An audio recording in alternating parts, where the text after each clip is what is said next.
Welcome back to another video.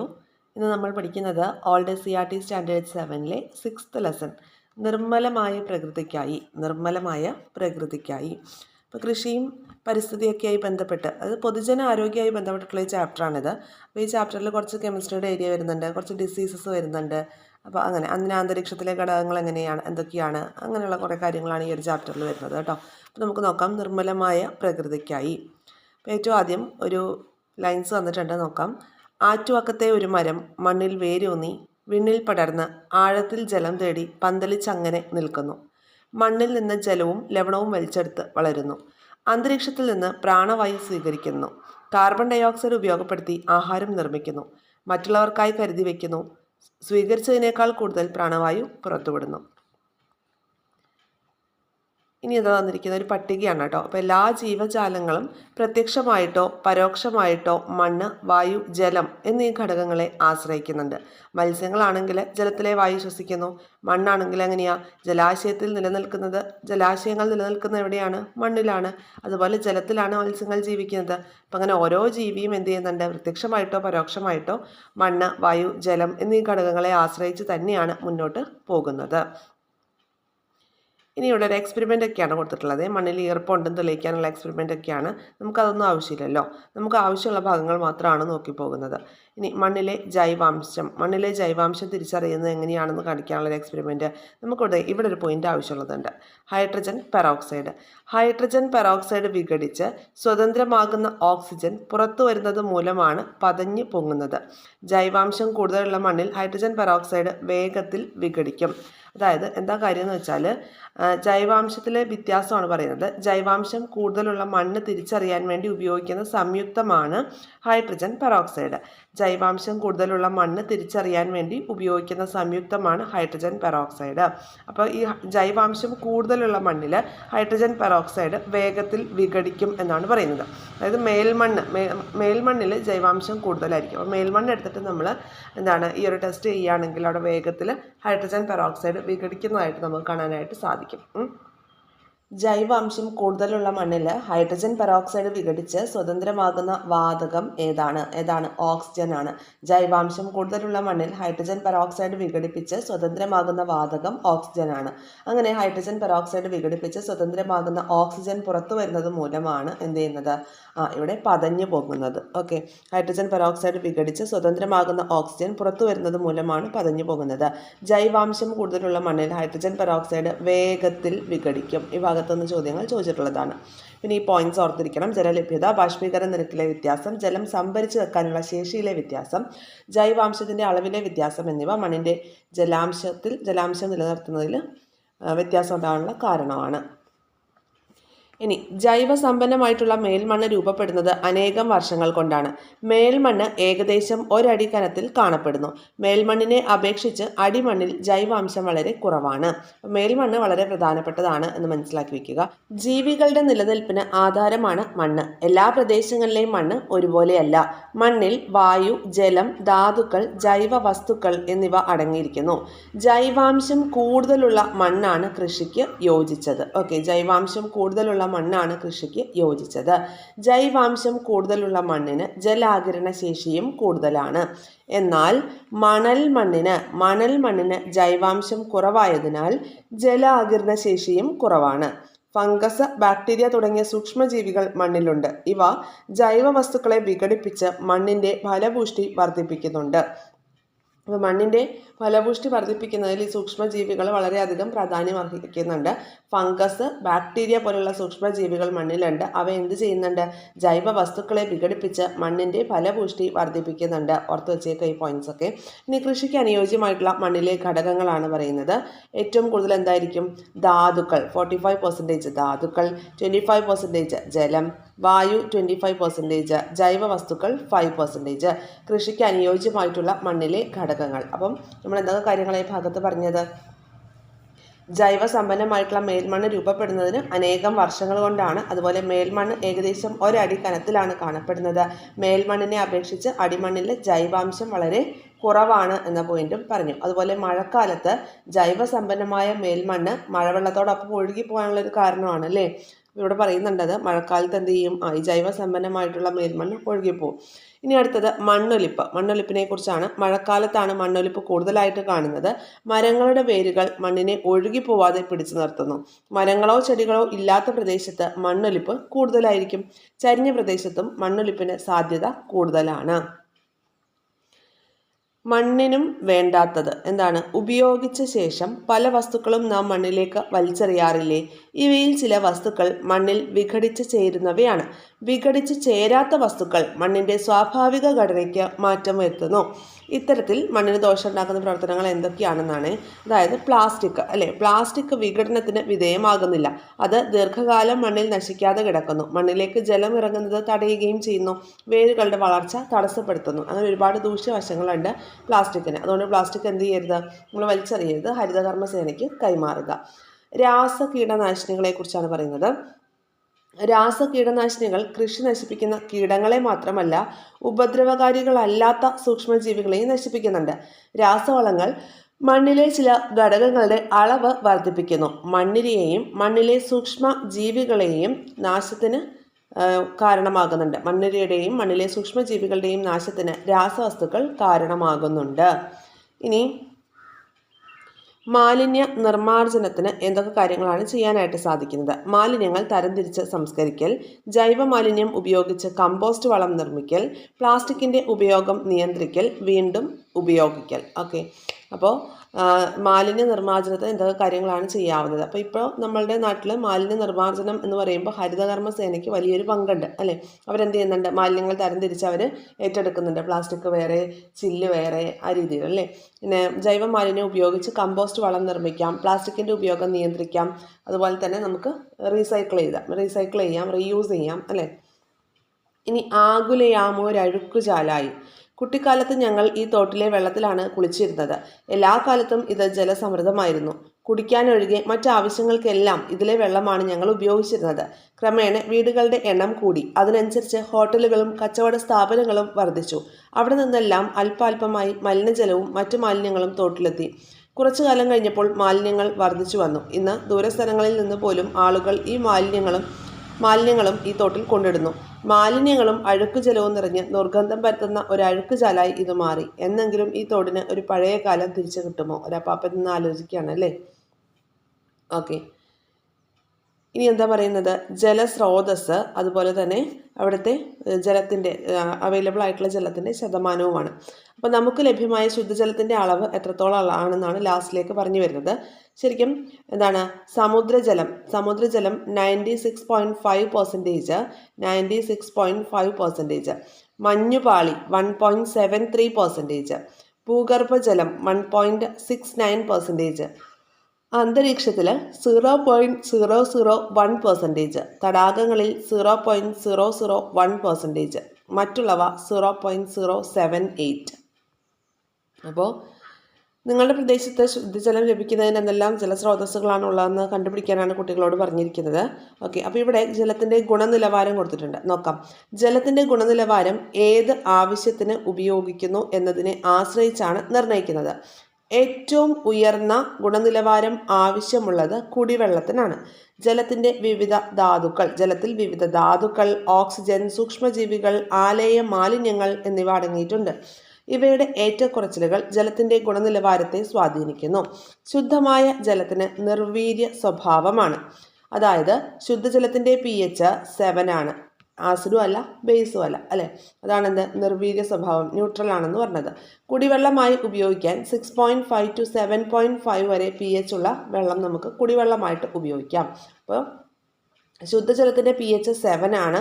അതിപ്പോൾ 6.5 to 7.5 വരെയാണെങ്കിൽ നമുക്കത് എന്ത് ചെയ്യാം? കുടിവെള്ളമായിട്ട് ഉപയോഗിക്കാം എന്നുള്ളതാണ്. ഓക്കെ, അപ്പോൾ 7 എന്ന് പറയുന്നത് ന്യൂട്രൽ ആണ് എന്നുകൂടി ഓർത്ത് വച്ചേക്കുക. ഇനി കുടിവെള്ളത്തിലൂടെ പകരുന്ന രോഗങ്ങൾ. രോഗകാരികളായിട്ടുള്ള സൂക്ഷ്മജീവികൾ ജലത്തിൽ വളരാനിടയാകുകയും ആ ജലം കുടിക്കുകയും ചെയ്യുമ്പോഴാണ് ജലത്തിൽ കൂടി രോഗങ്ങൾ പകരുന്നത്. വിസർജ്യ വസ്തുക്കളും മറ്റു മാലിന്യങ്ങളും കുടിവെള്ളത്തിൽ കലരുന്നതാണ് കുടിവെള്ള മലിനീകരണത്തിനുള്ള ഒരു കാരണം. വിസർജ്യ വസ്തുക്കളിലൂടെ ജലത്തിൽ എത്തുന്ന E. coli ബാക്ടീരിയയുടെ സാന്നിധ്യം ഡയേറിയ എന്ന രോഗത്തിന് കാരണമാകുന്നു. ടൈഫോയിഡ്, കോളറ, ഡിസെൻട്രി, മഞ്ഞപ്പിത്തം തുടങ്ങിയവ കുടിവെള്ളത്തിലൂടെ പകരുന്ന രോഗങ്ങളാണ്. കുടിവെള്ളത്തിലൂടെ പകരുന്ന രോഗങ്ങൾ ഏതൊക്കെയാണ്? ടൈഫോയിഡ്, കോളറ, ഡിസെൻട്രി, മഞ്ഞപ്പിത്തം, ഡയേറിയ. ഓർത്ത് വെച്ചേക്കുക. പിന്നെ കുടിവെള്ളമായി ഉപയോഗിക്കുന്നത് 6.5 to 7 വരെ pH ഉള്ള വെള്ളമാണ്. ശുദ്ധജലത്തിന് 7 ആയിരിക്കും അതിൻ്റെ pH. പിന്നെ ഡയേറിയ രോഗത്തിന് കാരണം എന്താണ്? ജലത്തിലെ ഈ കോളി ബാക്ടീരിയയാണ്. ഓക്കെ. പിന്നെ കൃഷിക്ക് അനുയോജ്യമായിട്ടുള്ള മണ്ണിലെ ഘടകങ്ങൾ നമ്മൾ പറഞ്ഞിട്ടുണ്ടായിരുന്നു. ഏതൊക്കെയാണ്? ജലം 25%, അല്ലേ? ജലം 25%, അതുപോലെ വായു 25%, ജൈവ വസ്തുക്കൾ 5%, ധാതുക്കൾ 45%. ഇതാണ് ഇങ്ങനെയുള്ള ജലം, ഇത്രയും ഈ പെർസെൻറ്റേജ് കാണിക്കുന്ന മണ്ണ്, ജലമല്ല മണ്ണാണ് എന്ത് കൃഷിക്ക് ഏറ്റവും അനുയോജ്യമായിട്ടുള്ളത്. പിന്നെ അതുപോലെ കീടനാശിനികൾ ഉപയോഗിക്കുന്നതുകൊണ്ട് മണ്ണിര അതുപോലെ മറ്റ് മണ്ണിലെ സൂക്ഷ്മജീവികളൊക്കെ നശിച്ചു പോകുന്നുണ്ട് എന്ന കാര്യങ്ങളൊക്കെ ഓർത്ത് വെച്ചേക്കണം. ഇനി അടുത്തൊരു ഭാഗത്തേക്ക് വരാം, ജലശുദ്ധീകരണം.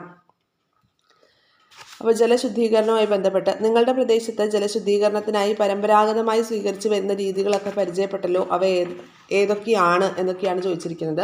അപ്പോൾ ജലശുദ്ധീകരണത്തിന് പണ്ട് ഇങ്ങനെയായിരുന്നു, അല്ലേ? ചരൽ, ഇതൊക്കെ നമ്മൾ ചെറിയ ക്ലാസ്സിൽ എക്സ്പെരിമെൻ്റ് ആയിട്ട് പഠിച്ചിട്ടുണ്ട്. ചരൽ, മണൽ, കരി ഒക്കെ അതെ ലെയറായിട്ട് ഇങ്ങനെ കൊടുക്കും. എന്നിട്ട് അതിലൂടെ മഡി വാട്ടർ കടത്തി വിടുമ്പോൾ നമുക്ക് ക്ലീൻ വാട്ടർ ലഭിക്കും എന്നുള്ളത്, അല്ലേ? അപ്പോൾ ഇത് നമ്മുടെ വീട്ടിലെ ആവശ്യത്തിനൊക്കെ നമുക്ക് ചെയ്യാവുന്നതാണ്. പക്ഷേ ഇപ്പോഴിത് പൂർണ്ണമായിട്ടും നമുക്കത് ആപ്ലിക്കബിളും അല്ല. വൻതോതിൽ ജലം ഉപയോഗിക്കുന്ന സാഹചര്യത്തിൽ ഇത്തരം ജലശുദ്ധീകരണ രീതി മതിയാകുമോ? പോരാ, അല്ലേ? അപ്പോൾ ജലശുദ്ധീകരണശാല, വാട്ടർ ട്രീറ്റ്മെൻറ്റ് പ്ലാന്റിനെ കുറിച്ചാണ് കാണിച്ചിരിക്കുന്നത്. നോക്കാം നമുക്ക് ഏത് രീതിയിലാണെന്നുള്ളത്. അപ്പോൾ ഇവിടെ കുറേ ഘട്ടങ്ങൾ കൊടുത്തിട്ടുണ്ട്. ഫസ്റ്റ് ഘട്ടം എയറേഷൻ. ജലം വായുവുമായി കലർത്തുന്ന പ്രവർത്തനമാണ് ഇവിടെ നടക്കുന്നത്. ഇതുമൂലം ജലത്തിലെ ഓക്സിജന്റെ അളവ് വർദ്ധിക്കുകയാണ് ചെയ്യുന്നത്. അപ്പോൾ ജലശുദ്ധീകരണത്തിൻ്റെ ഘട്ടങ്ങളാണ് പറയുന്നത്. ഏറ്റവും ആദ്യം എയറേഷനാണ്. ജലം വായുവുമായി കലർത്തുന്ന പ്രവർത്തനമാണ് എയറേഷൻ എന്ന് ഉദ്ദേശിക്കുന്നത്. അതുമൂലം ജലത്തിലെ ഓക്സിജന്റെ അളവ് വർദ്ധിക്കുന്നു. രണ്ടാമത്തെ ഘട്ടം കൊയാഗുലേഷൻ. എന്താണ്? ജലശുദ്ധീകരണശാലയിൽ നടക്കുന്ന പ്രവർത്തനങ്ങളിൽ പ്രധാനപ്പെട്ട ഘട്ടമാണിത്. ജലത്തിൽ കലർന്നു കിടക്കുന്ന ഖരപദാർത്ഥങ്ങളെ അടിയിക്കുന്നു. എന്താണ് കൊയാഗുലേഷൻ എന്ന ഘട്ടത്തിൽ ജലത്തിൽ കലർന്നു കിടക്കുന്ന ഖരപദാർത്ഥങ്ങളെ അടിയിക്കുന്നു. അതിനു വേണ്ടിയിട്ട് ആലം ചേർക്കുന്നു. ആലം ചേർക്കുമ്പോൾ ജലത്തിൻ്റെ pH കുറയുന്നു. pH ക്രമീകരിക്കുന്നതിനായി പിന്നീട് കുമ്മായം ചേർക്കുന്നു. അപ്പോൾ ഫസ്റ്റ് ഘട്ടം എന്ന് പറയുന്നത് എയറേഷനാണ്. എയറുമായിട്ട് മിക്സ് ചെയ്യുന്നതാണ്. പിന്നെ ആലം ചേർക്കുന്ന ഘട്ടം, ജലശുദ്ധീകരണത്തിൽ ആലം ചേർക്കുന്ന ഘട്ടമാണ് കൊയാഗുലേഷൻ. അതായത് നമ്മുടെ ജലത്തിൽ കലർന്നു കിടക്കുന്ന ഖരപദാർത്ഥങ്ങളെയൊക്കെ അടിയിക്കുന്നതിന് വേണ്ടിയിട്ടാണ് ആലം ചേർക്കുന്നത്. ആലം ചേർക്കുമ്പോൾ ജലത്തിൻ്റെ pH കുറയുകയാണ് ചെയ്യുക. ആലം ചേർക്കുമ്പോൾ ജലത്തിൻ്റെ pH കുറയുന്നു. പിന്നീട് pH ക്രമീകരിക്കാൻ വേണ്ടിയിട്ട് എന്താ ചേർക്കുന്നത്? കുമ്മായം ചേർക്കുന്നുണ്ട്. ഇനി ഘട്ടം 3 എന്താണ്? ക്ലാരിഫ്ലോക്കുലേഷൻ. മാലിന്യങ്ങൾ അടിഞ്ഞ ശേഷം, ഇവിടെ ഖരമാലിന്യങ്ങൾ അടിയിക്കുന്നുണ്ടെന്ന് പറഞ്ഞു, അല്ലേ? ഖരമാലിന്യങ്ങൾ ഇവിടെ അടിയിക്കും, ഇവിടെ കൊയാഗുലേഷൻ സ്റ്റേജിൽ. ഇനി ക്ലാരിഫ്ലോക്കുലേഷനിലേക്ക് വരുമ്പോൾ മാലിന്യങ്ങൾ അടിഞ്ഞ ശേഷം തെളിഞ്ഞ വെള്ളം എന്താ ചെയ്യുന്നത്? ഫിൽറ്ററിലേക്ക് മാറ്റുകയാണ് ചെയ്യുന്നത്. അപ്പോൾ ക്ലാരിഫ്ലോക്കുലേഷൻ എന്ന സ്റ്റേജിൽ എന്താ ചെയ്യുന്നത്? ആ ജലത്തിന് ക്ലാരിറ്റി വരുത്താമെന്ന് ആലോചിക്കാം. അതായത് ഖരമായിട്ടുള്ള അടിഞ്ഞ് വന്നിട്ടുള്ള കാര്യങ്ങളൊക്കെ മാറ്റിയിട്ട് തെളിഞ്ഞ വെള്ളം ഫിൽറ്ററിലേക്ക് വിടുന്ന ഘട്ടമാണ് ക്ലാരിഫ്ലോക്കുലേഷൻ. ഇനി അടുത്തത് ഫിൽട്ടറേഷൻ. ഫിൽട്ടറേഷൻ എന്ന് പറയുമ്പോൾ അടിയാതെ കിടക്കുന്ന മാലിന്യങ്ങളെ ഫിൽറ്ററിൽ വെച്ച് നീക്കം ചെയ്യുന്ന ഘട്ടമാണ് ഫിൽട്ടറേഷൻ. മുകളിൽ മണലും അടിയിൽ വലിപ്പം കൂടിയ കല്ലുകളുമാണ് ഫിൽറ്റർ യൂണിറ്റിൽ ഉപയോഗിക്കുന്നത്. ഇനി അടുത്തത് ക്ലോറിനേഷനാണ്. ഫിൽറ്റർ ചെയ്തു വരുന്ന ജലത്തെ അണുവിമുക്തമാക്കാനായിട്ട് ക്ലോറിൻ വാതകമോ ബ്ലീച്ചിങ് പൗഡറോ ചേർക്കുന്നത് ക്ലോറിനേഷൻ ഘട്ടത്തിലാണ്. പിന്നീട് അത് സംഭരിച്ചു വയ്ക്കും. ശുദ്ധീകരിച്ച ജലം എന്താ ചെയ്യുന്നത്? ജലസംഭരണിയിൽ ശേഖരിച്ചു വയ്ക്കുകയാണ് ചെയ്യുന്നത്. അപ്പോൾ ജലശുദ്ധീകരണത്തിന് ഈ ഒരു ഘട്ടങ്ങൾ ഓർഡറിൽ എഴുതാനൊക്കെ നമ്മളോട് ചോദിക്കാം.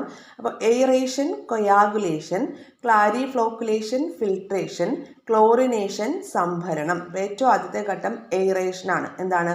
എയറുമായിട്ട് കോണ്ടാക്റ്റിൽ വരികയാണ്, അല്ലേ? അപ്പോൾ അവിടെ എന്താണ്? ഓക്സിജൻ്റെ അളവ് വർദ്ധിക്കും. ജലത്തിലെ ഓക്സിജൻ്റെ അളവ് വർദ്ധിക്കും. രണ്ടാമത്തെ ഘട്ടമാണ് കൊയാഗുലേഷൻ ഘട്ടത്തിലാണ് ആലം ചേർക്കുന്നത്. ജലത്തിലുള്ള ഖരമാലിന്യങ്ങളൊക്കെ അടിയാൻ വേണ്ടിയിട്ടാണ് ആലം ചേർക്കുന്നത്. ആ സമയത്ത് pH കുറയും. പിന്നെ pH മെയിൻറ്റെയിൻ ചെയ്തെടുക്കാൻ വേണ്ടിയിട്ട് കുമ്മായം ചേർക്കും. ഘട്ടം 3 ക്ലാരിഫ്ലോക്കുലേഷൻ. ക്ലാരിഫ്ലോക്കുലേഷൻ എന്ന് പറയുമ്പോൾ മാലിന്യങ്ങൾ അടിഞ്ഞ ശേഷം തെളിഞ്ഞ വെള്ളം എന്താ ചെയ്യുന്നത്? ഫിൽറ്ററിലേക്ക് മാറ്റുകയാണ് ക്ലാരിഫ്ലോക്കുലേഷൻ എന്ന സ്റ്റേജിൽ ചെയ്യുന്നത്. പിന്നെ സ്റ്റേജ് 4 ഫിൽറ്ററേഷൻ. അടിയാതെ കിടക്കുന്ന മാലിന്യങ്ങളെ ഫിൽറ്ററിൽ വെച്ച് നീക്കം ചെയ്യും. അടിയാതെ കിടക്കുന്ന മാലിന്യങ്ങളെ ഫിൽറ്ററിൽ വെച്ച് നീക്കം ചെയ്യും. മുകളിൽ മണ്ണും അടിയിൽ വലിപ്പം കൂടിയ കല്ലുകളുമാണ് ഈ ഫിൽറ്റർ യൂണിറ്റിൽ ഉണ്ടാവുന്നത്. പിന്നെ വരുന്നത് ക്ലോറിനേഷനാണ്. ക്ലോറിനേഷൻ ഫിൽറ്റർ ചെയ്തു വരുന്ന ജലത്തിലേക്ക് അണുവിമുക്തമാക്കാൻ വേണ്ടിയിട്ട് എന്ത് ചെയ്യും? ക്ലോറിൻ വാതകം, ഒന്നുകിൽ ക്ലോറിൻ വാതകം ചേർക്കും, അല്ലെങ്കിൽ ബ്ലീച്ചിങ് പൗഡർ ചേർക്കും. പിന്നെ എന്താ ചെയ്യുന്നത്? ഇങ്ങനെ ക്ലോറിനേഷൻ ചെയ്ത വെള്ളത്തെ പിന്നീട് ജലസംഭരണിയിൽ ശേഖരിച്ചു വെക്കുകയാണ് സംഭരണം എന്ന സ്റ്റേജിൽ ചെയ്യുന്നത്. ഓക്കെ അല്ലേ? അപ്പോൾ ഇത്രയും കാര്യങ്ങൾ ഇമ്പോർട്ടൻ്റ് ആണ്. ഏത് ഘട്ടത്തിലാണ് ആലം ചേർക്കുന്നത്, ഏത് ഘട്ടത്തിലാണ് ക്ലോറിൻ വാതകം അല്ലെങ്കിൽ ബ്ലീച്ചിങ് പൗഡർ ചേർക്കുന്നത്, പിന്നെ അതുപോലെ ആലം ചേർത്ത ജലത്തിൻ്റെ pH ക്രമീകരിക്കാനായി ചേർക്കുന്ന വസ്തുവാണ് കുമ്മായം. അതൊക്കെ ഒന്ന് ഓർത്ത് വെച്ചേക്കാം. ഇനി ഇവിടെ ഒരു ബോക്സിൽ എന്താ തന്നിരിക്കുന്നത്? വീടുകളിൽ ഉപയോഗിക്കുന്ന വാട്ടർ പ്യൂരിഫയറുകളിൽ ജലശുദ്ധീകരണത്തിനായി ഫിൽറ്റർ യൂണിറ്റുകളും അൾട്രാവയലറ്റ് രശ്മികൾ കടത്തിവിടുന്നതിനുമുള്ള സംവിധാനങ്ങളുണ്ട്. ക്ലോറിനേഷൻ നടത്തുന്നതിന് പകരമാണ് അൾട്രാവയലറ്റ് രശ്മികൾ ഉപയോഗിക്കുന്നത്. വീടുകളിൽ ഉപയോഗിക്കുന്ന വാട്ടർ പ്യൂരിഫയറിൽ നമുക്ക് ജലശുദ്ധീകരണത്തിന് വേണ്ടിയിട്ട് ഫിൽറ്റർ യൂണിറ്റുകളും അതുപോലെ അൾട്രാവയലറ്റ് രശ്മികൾ കടത്തിവിടുന്നതിനുള്ള സംവിധാനവും ഉണ്ട്. ഓർത്ത് വെച്ചേക്കണം. അപ്പോൾ വാട്ടർ പ്യൂരിഫയറിൽ ക്ലോറിഫിക്കേഷൻ നടത്തുന്നതിന് പകരമായിട്ട് ഉപയോഗിക്കുന്ന രശ്മികൾ ഏതാണ്? അൾട്രാവയലറ്റ് രശ്മികളാണ്. ക്ലോറിഫിക്കേഷന് പകരമായിട്ട് അൾട്രാവയലറ്റ് രശ്മികളാണ് ഉപയോഗിക്കുന്നത്.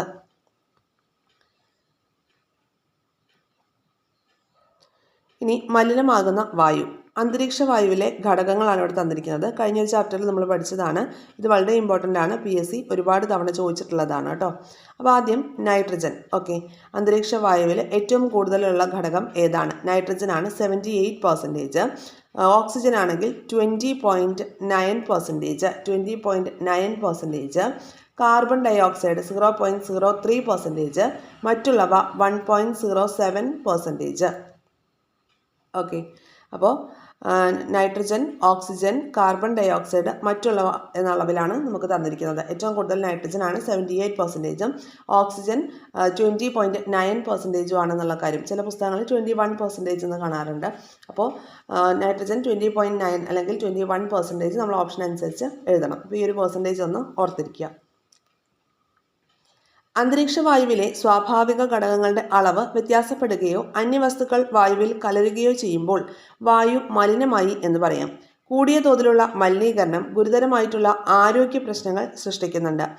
അന്തരീക്ഷ വായുവിലെ സ്വാഭാവിക ഘടകങ്ങളുടെ അളവ് വ്യത്യാസപ്പെടുകയോ അന്യവസ്തുക്കൾ വായുവിൽ കലരുകയോ ചെയ്യുമ്പോൾ വായു മലിനമായി എന്ന് പറയാം.